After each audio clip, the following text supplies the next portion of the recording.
De la Maison-Blanche au cabaret. Trump joue le magicien, le peuple paie la note. Si la liberté signifie quelque chose, c'est le droit de dire aux gens ce qu'ils ne veulent pas entendre. George Orwell. Bienvenue sur le Point Os, la chaîne qui ne mâche pas ses mots et qui, quand il le faut, rafraîchit la politique américaine à l'eau froide. Aujourd'hui, on prend le scalpel pour disséquer une séquence politique digne d'un feuilleton. Théorie du complot relancée, revendications rocambolesques sur l'or de la Maison-Blanche, vidéos et sur des medbeds, et des basculements partisans inattendus, le tout dans un pays qui fait ses courses en se demandant comment payer le loyer. Avant de commencer, dites-nous en commentaire ce qui vous choque le plus, et si le spectacle vous plaît, likez et abonnez-vous à Le Point US pour ne pas rater nos prochains décryptages. Partie 1. Le grand spectacle des 274 agents, le FBI dans la sauce, Trump dans son théâtre. Ah mesdames et messieurs, asseyez-vous bien, parce que là, on va parler d'une histoire qui sent le piment brûlé. Imaginez. Pendant que le peuple américain compte les centimes à l'épicerie, pendant que certains choisissent entre remplir le frigo ou payer le loyer, voilà que le président républicain de la Chambre, Mike Johnson alias MAGA Mike, nous ressort une vieille casserole fumante. Le FBI aurait infiltré 274 agents le 6 janvier pour déclencher l'insurrection. Rien que ça, une histoire qu'on croyait enterrée, mais que voilà ressuscitée comme un vieux serpent qu'on avait déjà décapité. Et là où ça devient croustillant, c'est que même les plus fidèles de l'entourage trumpiste lèvent les yeux au ciel. Kash Patel, un ancien de l'administration Trump, pas vraiment un gauchiste, a dû dire. Non, les gars, les agents sont arrivés après, pas avant. Mais non, MAGA Mike et son équipe persistent, comme si on pouvait convaincre tout un peuple que les caméras, les vidéos, les procès et les condamnations massives des émeutiers étaient juste des illusions de Las Vegas. C'est à croire que pour eux, le 6 janvier était une série Netflix montée par Spielberg. Voilà comment le Parti républicain version Trump fonctionne désormais.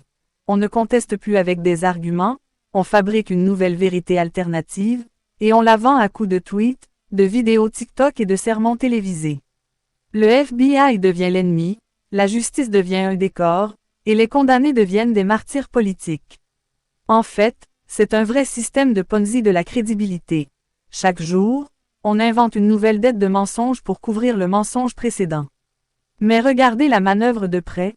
Pendant que les Américains demandent pourquoi les prix des pâtes flambent, pourquoi les loyers explosent, pourquoi les assurances médicales coûtent un rein, voilà que leurs élus leur parlent de 274 agents fantômes, planqués quelque part dans une foule qui a pourtant été filmée sous tous les angles.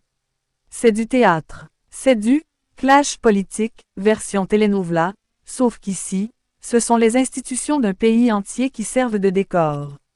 Et soyons clairs, quand un président de la Chambre se met à propager ce genre de récit, ce n'est pas de la maladresse, c'est une stratégie. La stratégie du brouillard. Plus personne ne sait qui croire, et dans le chaos, le chef garde le contrôle. C'est exactement ce que font les régimes populistes. Ils ne cherchent pas à convaincre tout le monde, ils cherchent à rendre la vérité tellement trouble que même les faits les plus évidents deviennent contestables. Et c'est là que ça devient dangereux. Parce que quand le mensonge devient une habitude politique, la démocratie elle-même devient bancale. Mais bon, comme on dit chez nous, quand la chèvre veut mourir, elle refuse de brouter. Et aujourd'hui, ce sont des élites politiques qui refusent de brouter la vérité pour s'accrocher au mensonge. Alors chers spectateurs, vous qui regardez le Point Os, dites-moi. Croyez-vous vraiment que 274 agents du FBI se sont déguisés en cow-boys du dimanche pour aller escalader les murs du Capitole? Si vous pensez que c'est du cinéma, alors commentez juste « Hollywood » en bas. Et surtout, abonnez-vous à Le Point US. Ici, on ne vend pas de lit médical venu de Mars, mais on vous sert la vérité, chaude, épicée, et sans sucre ajouté.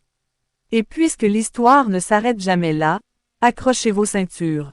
Dans la prochaine partie, on quitte le FBI pour plonger dans l'autre spectacle de Donald Trump, celui de l'or, du bling-bling et du fameux « You're fired », qui fait trembler même la réserve fédérale. Partie 2, Trump et son bling-bling politique. Quand la Maison-Blanche vire en magasin de bijoux chinois. À mes frères et sœurs, asseyez-vous encore, parce que là, On quitte les fantômes du FBI pour entrer dans le royaume du doré, du kitsch, du bling-bling made in Trump. Oui, parce qu'aux États-Unis version Donald, on ne gouverne plus avec un programme, non. On gouverne avec des dorures, des promesses de miracles, et surtout avec ce mot magique qui fait trembler les foules. L'or. Regardez bien. À défaut de convaincre le peuple avec des solutions économiques concrètes, Trump et sa clique ressortent une vieille recette des dictateurs de série B. Ramenez tout à l'or, et vous serez sauvés. On dirait presque un prêche de faux pasteur au marché central de Yaoundé. Venez mes enfants, posez votre argent dans l'or, et vos dettes disparaîtront comme par magie. Sauf que là, ce n'est pas un pasteur de quartier qui parle, c'est l'homme qui aspire à redevenir président du pays le plus puissant du monde. Et bien sûr, dans ce théâtre doré, la réserve fédérale devient l'ennemi juré. Les économistes crient, les analystes rient, mais Trump, lui, ne bronche pas. Il dit, la Fed ne sert à rien, on va revenir à l'or. Voilà donc un homme qui rêve de gouverner l'économie mondiale comme on gère une tontine de village, où chacun doit montrer ses bijoux pour prouver sa crédibilité. Mais mes amis, un pays ce n'est pas un Yangui du dimanche, hein. Mais attendez, ce n'est pas tout. Pour appuyer son show, l'homme se permet même de promettre des lits médicaux, venus d'ailleurs. Oui, des lits magiques capables de guérir toutes les maladies, comme si on pouvait transformer les hôpitaux américains en succursales de Disneyland. On a même entendu parler de technologies extraterrestres, sorties tout droit des films Marvel. Là, ce n'est plus la politique, c'est le cinéma à ciel ouvert. Si ça continue, on va nous dire que Captain America viendra présider le Congrès et que Hulk deviendra ministre de la Défense. Ce mélange de dorures, de miracles et de contes à dormir debout, c'est du pur Trump dans le texte. Distraire le peuple avec des promesses irréelles pour cacher le vide total de solutions réelles. Et ce qui choque le plus, c'est que ça marche. Des millions de gens applaudissent, comme si on leur distribuait déjà les pépites d'or dans leurs poches. Mais la vérité, c'est que cet or politique est comme le pain sardine d'un vendeur pressé. Il brille dehors, mais à l'intérieur, c'est sec et sans goût. Mes amis, ne soyez pas dupes. Ce n'est pas parce qu'un politicien vous promet un lit magique et des barres d'or que vos factures d'électricité vont disparaître. Non, la seule magie qui existe, c'est la capacité de manipuler les foules avec du spectacle. Et Trump, lui, c'est le messie du spectacle politique. Alors, chers spectateurs de Le Point Os, si vous aimez qu'on déshabille ce cirque en direct, abonnez-vous vite. Parce qu'ici, on ne vous vendra pas de lit extraterrestre, mais on vous livre une vérité assaisonnée, paillementée, avec ce goût camerounais qui fait dire « Ah, ça c'est la vérité qui pique bien ». Cliquez seulement, et devenez membre de la famille. Et attention ce n'est que le début. Parce qu'après les promesses dorées et les lits magiques, on va plonger dans un autre chapitre encore plus croustillant, celui où la Géorgie devient un terrain de bataille politique, avec ses usines en otage et ses travailleurs pris en sandwich par les magouilles du régime. Partie 3. La Géorgie en otage. Quand le peuple souffre pendant que les politiciens jouent au ping-pong. Ah mes frères, voici l'endroit où le cinéma politique devient un film d'action digne de Nollywood. La Géorgie, cet État qui d'ordinaire se bat pour ses usines, ses récoltes et ses familles, est aujourd'hui transformé en champ de bataille politique. Ici, ce n'est pas l'économie qui dicte la loi, c'est le caprice des puissants. Pendant que les travailleurs attendent leur salaire et que les familles s'inquiètent du prix de la prochaine facture, les élus, eux, prennent l'État en otage comme s'il s'agissait d'un sac de farine au marché. Tenez, les projets d'aide fédérale pour la Géorgie, censés soulager les petites poches et soutenir les infrastructures, sont carrément bloqués. Pas parce qu'il n'y a pas d'argent, pas parce qu'il n'y a pas de besoin, mais simplement parce que, politiquement, il faut montrer qui a le plus gros bâton. On vous dit, ah, il faut attendre, ah, il faut renégocier, ah, on ne peut pas valider tant que Trump n'a pas son mot à dire, et pendant ce temps, des familles entières vivent dans l'angoisse. C'est comme si quelqu'un vous tendait une assiette pleine de nourriture, mais au moment de manger, il vous dit « Non, garde la faim, on va d'abord discuter au Parlement. » Et ce n'est pas tout. Les grandes usines, qui devraient faire tourner l'économie, deviennent elles aussi des pièces de ce jeu macabre. Les investissements gelés, les emplois suspendus, et les ouvriers qui se demandent si demain ils iront travailler ou bien marcher vers le chômage. Tout ça parce que certains veulent prouver leur loyauté à Trump, quitte à saboter la vie de leurs propres électeurs. Vous voyez le paradoxe. Ceux-là même qui disent « Nous sommes pour le peuple » sont les premiers à sacrifier ce peuple pour plaire au grand chef. Mes frères, c'est ça le vrai drame. La politique américaine, version 2025, n'est plus une affaire de gouverner, mais une compétition de loyauté. On dirait presque un concours de danse Bikutsi. Celui qui bouge le plus fort pour impressionner Trump gagne les applaudissements. Mais les spectateurs, c'est-à-dire le peuple, eux, n'ont droit qu'à la poussière. Pendant ce temps, la colère monte. Dans les quartiers populaires de Géorgie, certains disent déjà « On nous a pris en otage ». Et c'est vrai, parce que quand la politique arrête l'économie, c'est toute une région qui s'asphyxie. Et attention, ce genre de frustration, ça ne disparaît pas. Ça s'accumule, ça mijote, et un jour, ça explose comme une cocotte minute oubliée sur le feu. Mais ce qui choque le plus, mes chers spectateurs, c'est l'indifférence des grands acteurs. À Washington, on joue les équilibristes, on se lance des discours, on brandit des chiffres. Mais sur le terrain, les familles comptent les pièces jaunes, les enfants voient leurs parents stressés, et les usines ressemblent à des fantômes silencieux. C'est ça, le vrai visage d'un pays pris en otage par son propre théâtre politique. Alors, chers abonnés, si vous aussi vous refusez de rester spectateurs impuissants de ce ping-pong sur le dos du peuple, abonnez-vous vite à le.us. Parce qu'ici, on ne caresse pas les puissants dans le sens du poil, non. On arrache la peau du mensonge, on l'assaisonne avec un peu de piment rouge, et on vous le sert bien chaud, avec tout le croustillant satirique que vous aimez.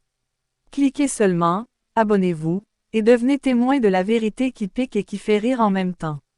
Mais attention, l'histoire n'est pas finie.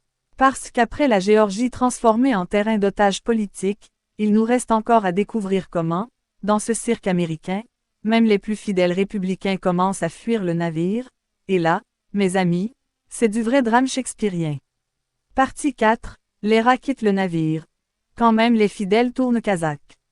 Mes frères, mes sœurs, si jusque-là vous pensiez que le cirque Trump allait durer éternellement avec des applaudissements sans fin, ouvrez bien vos oreilles. Parce que ce qu'on voit aujourd'hui ressemble au grand classique des royaumes en décomposition. Les courtisans, jadis collés comme chewing-gum au palais, commencent à ramasser leurs baluchons pour fuir. Et oui, même dans la maison Trump, les fidèles ne chantent plus en chœur. On entend déjà des fausses notes, des murmures, et même des claquements de porte. Vous voyez, au début, c'était la ferveur totale. Les « Yes sir », les « Make America Great Again », les casquettes rouges brandisent comme des étendards. Mais avec le temps, et surtout avec les casseroles judiciaires qui s'empilent comme sacs de riz au marché du Mefandi, certains se disent « Homme, ce navire-là prend trop l'eau, moi je descends avant de me noyer. » Résultat. On assiste à des défections silencieuses, mais bien réelles. Des élus républicains qui, hier encore, défendaient Trump comme s'il était Moïse descendu du Sinaï, aujourd'hui commencent à prendre leur distance, à critiquer timidement, ou carrément à rejoindre le camp d'en face. C'est là qu'on comprend.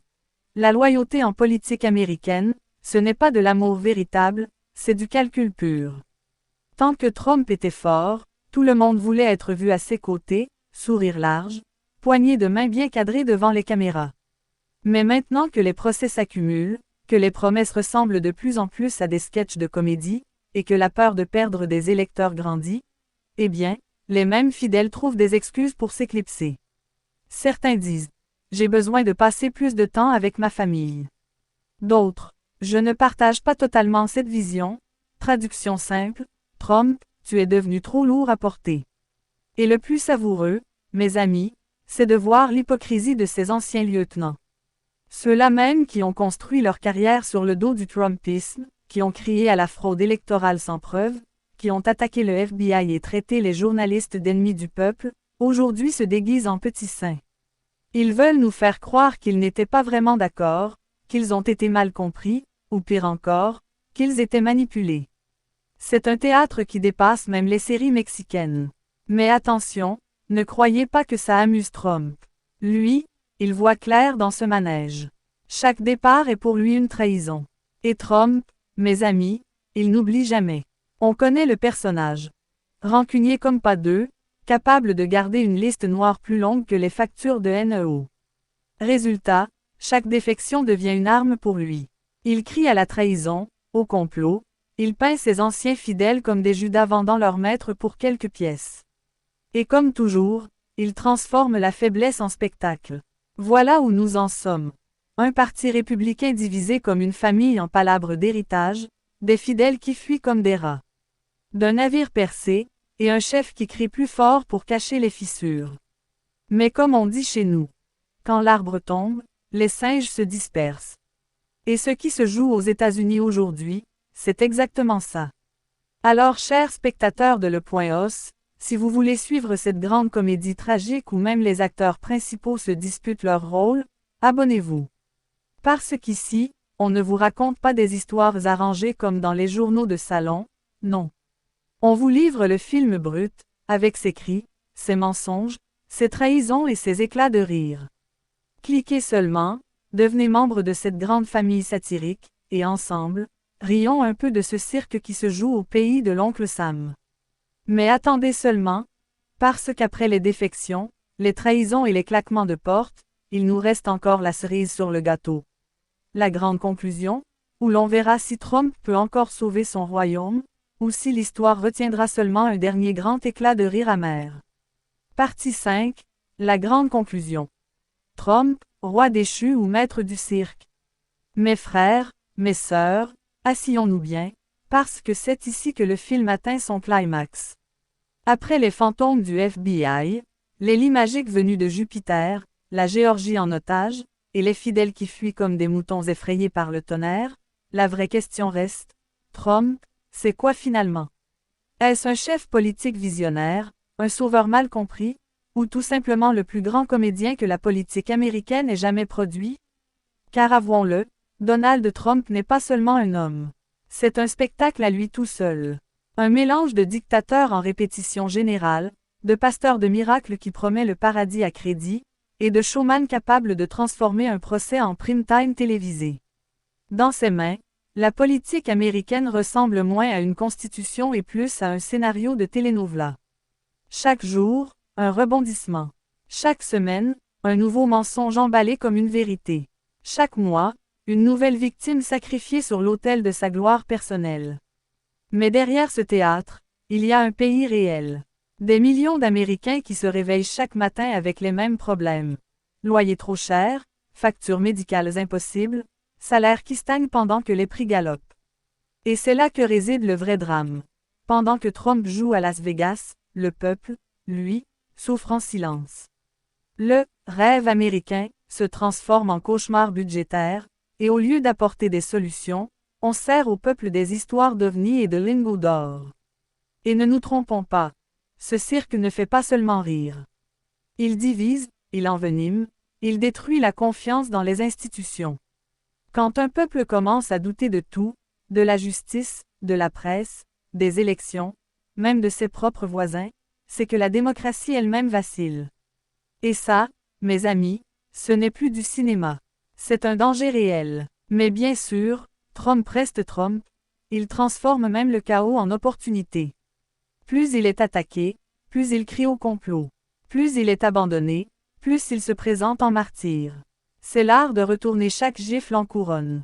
Et ça, mes frères, c'est une technique que beaucoup de dictateurs et de faux prophètes ont déjà maîtrisée.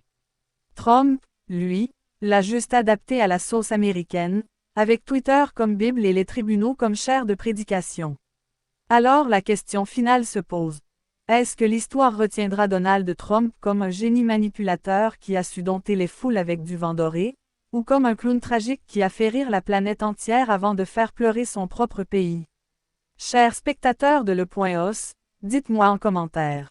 Est-ce que Trump, pour vous, c'est un roi incompris ou un marchand de mensonges? Et surtout, n'oubliez pas de vous abonner. Parce qu'ici, on ne vous fait pas patienter avec des breaking news recyclées. Non, ici, on décortique le poulet de l'actualité, on enlève la peau du mensonge, on y met le piment qui pique, et on vous sert un plat qui rassasie l'esprit et fait rire le cœur.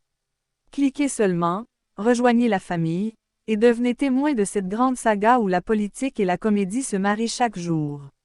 Et gardez vos ceintures attachées, parce qu'après Trump, ce cirque mondial n'a pas fini de recruter de nouveaux acteurs. Partie 6, quand la politique devient cabaret. L'Amérique au bord du fou rire et du gouffre. Mesdames et messieurs, si vous pensiez avoir déjà tout vu, attachez vos ceintures parce que la partie 6, c'est le bouquet final. Ici, on ne parle plus de Trump l'homme politique, ni même de Trump le businessman. Non, ici, on parle de Trump l'artiste de cabaret, le maître de cérémonie d'un show où les spectateurs sont, tout le peuple américain. Oui, vous avez bien entendu, chaque Américain, qu'il le veuille ou pas, est devenu figurant dans cette gigantesque comédie qu'on appelle la Trumpisation de la politique. Imaginez un instant, au lieu d'un congrès sérieux, vous avez une salle de spectacle à Las Vegas. Le rideau s'ouvre, musique dramatique, et là sort Trump en smoking doré.